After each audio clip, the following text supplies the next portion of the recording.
축구 선수들이 가장 두려워하는 것은 무엇일까요? 본인 실력에 대한 부진, 주전 경쟁에서의 실패, 혹은 팀의 패배까지. 축구 선수라면 누구나 자신에게 이런 상황이 일어나지 않기를 바랄 겁니다. 하지만 이들이 가장 두려워하는 것은 따로 있습니다. 바로 부상입니다. 축구 선수로서 경기장에 발을 디딜 수 없다는 것, 이것만큼 그들에게 절망적인 상황은 없겠죠. 경기장에서 동료들과 함께 땀 흘리며 더 나은 경기력을 위해 노력할 수도, 훈련장에서 본인의 기량을 향상시키며 더 나은 내일을 꿈꿀 수도 없게 됩니다. 더불어 이런 부상이 장기적인 부상이라면 어떨까요? 이는 선수의 기량을 저하시킬 뿐더러 경기감까지 잃게 만들어 부상 복귀 이후에도 선수들이 제 기량을 발휘하지 못하게 할 수 있습니다. 장기적 부상은 주로 재발 위험 또한 높기 때문에 선수들에게 매우 치명적이죠. 하지만 이 선수는 아닙니다. 불과 18살의 나이에 전방 십자인대 파열과 반월판 손상까지 입어 1년간 휴식기를 가졌음에도 완벽한 기량을 뽐내고 있는 선수가 있습니다. 바로 플로리안 비르츠입니다.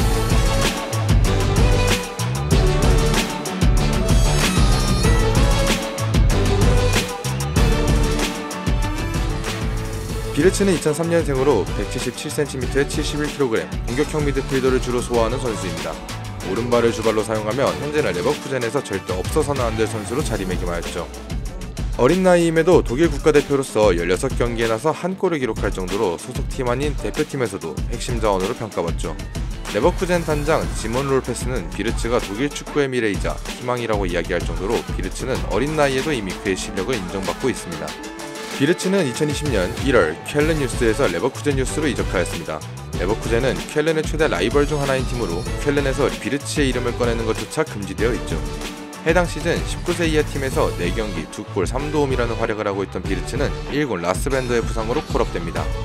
26라운드 브레멘전에 데뷔하며 최연소 데뷔 기록을 한 비르츠는 이후 30라운드 미넨전에 교체 출전하여 데뷔골까지 기록하며 분데스리가 및 레버쿠젠 최연소 득점 기록까지 만드는 데 성공하죠.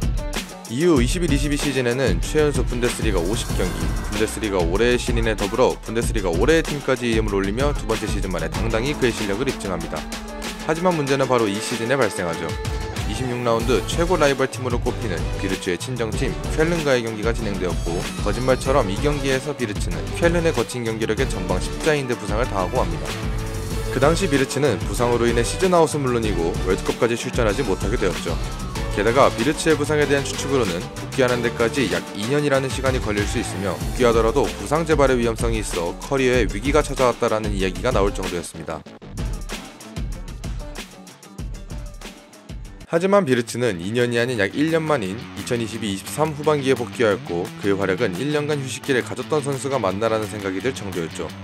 이후 2023-24 시즌이 시작되기에 앞서 1년이라는 시간을 부상으로 휴식한 선수임에도 등번호 10번까지 부여받게 되는데, 이는 구단에서 그를 얼마나 신뢰하고 있는지를 보여주는 것이기도 합니다. 레버쿠젠은 비르츠의 어떤 모습들을 바라보고 그에게 등번호 10번까지 부여한 것일까요? 비르츠가 가진 최고의 장점은 바로 축구 지능입니다. 천부적인 센스를 가지고 있는 비르츠는 간결하게 플레이를 가져감으로써 본인의 장점을 극대화시키고 약간은 단점이라고 생각되는 피지컬적인 부분은 상쇄시키죠. 이번 시즌 비르츠는 오픈플레이 기회 창출 횟수가 64회로 1위, 빅찬스 생성 부분에서도 비르츠가 18회일 때 모하메드 살라만이 19회를 기록했을 정도로 플레이메이킹에서 뛰어난 모습을 보여줍니다. 게다가 비르츠는 온더볼, 오프더볼이 모두 뛰어나며 매우 넓은 시야를 가지고 있어 방향전환 패스나 킬패스를 매우 손쉽게 해내기도 합니다. 이러한 비르츠의 능력은 현재 41경기째 무패 행진을 기록하고 있는 레버쿠젠의 전술에 매우 효과적으로 작용하죠. 레버쿠젠의 전술상 경기의 템포를 빠르게 살리며 전개하는 것이 매우 중요한데, 비르츠가 그 중심에 있는 것입니다. 비르츠는 슈팅 시도 43회, 기회 창출 46회, 슈팅 빌드업 참여 59회로 총 공격 시퀀스에 148회에 참여하며 분데스리가 어떤 선수보다도 공격 시퀀스에 더 많이 참여한 것으로 보아 팀 내 비르츠의 역할이 얼마나 큰지 가늠할 수 있습니다. 비르츠는 팀 내에서 세트피스 키커로도 나설 정도로 킥 자체도 매우 수준 높은 편입니다. 드리블 능력 또한 어린 시절부터 주목을 받았는데, 직접적인 온더볼 플레이를 통하여 상대 수비수들을 괴롭히기도 하죠. 높은 탈압박과 드리블 성공률을 보이며 독일의 이니에스타라는 별명을 가지고 있을 정도입니다. 상대의 수를 먼저 파악하고 지능적인 플레이들을 즐겨하는 비르츠이기에 이러한 장점들이 더욱 극대화되는 것이죠. 게다가 비르츠는 기본적으로 굉장히 많은 활동량을 가져가는 선수입니다. 히트맵을 확인했을 때 거의 2선 전체를 돌아다니는 듯한 모습을 보이며 매우 성실하게 전방 압박을 하는 모습들을 볼 수 있죠. 비르츠는 신체적으로 뛰어난 선수가 아니라 경합 능력은 조금 떨어질 수 있지만 밸런스와 민첩성을 통하여 피지컬적인 컨택에도 볼키핑을 잘 해냅니다. 어린 시절 수비적인 부분에 대한 지적이 많았으나 이 부분도 차차 개선되어 현재는 많이 보완된 것으로 보이죠.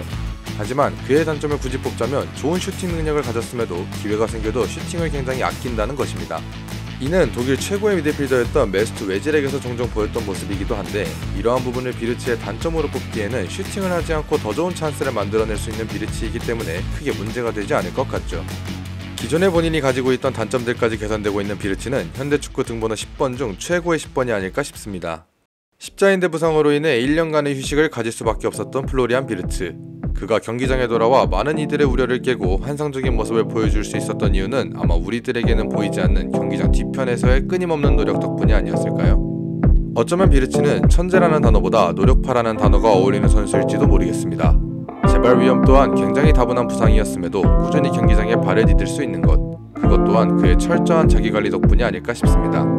노력하는 천재 플로리안 비르츠, 과연 그는 어디까지 성장할 수 있을까요? 앞으로 그의 행보가 더욱 기대되네요. 오늘 영상은 여기서 마치겠습니다. 시청해주셔서 감사합니다.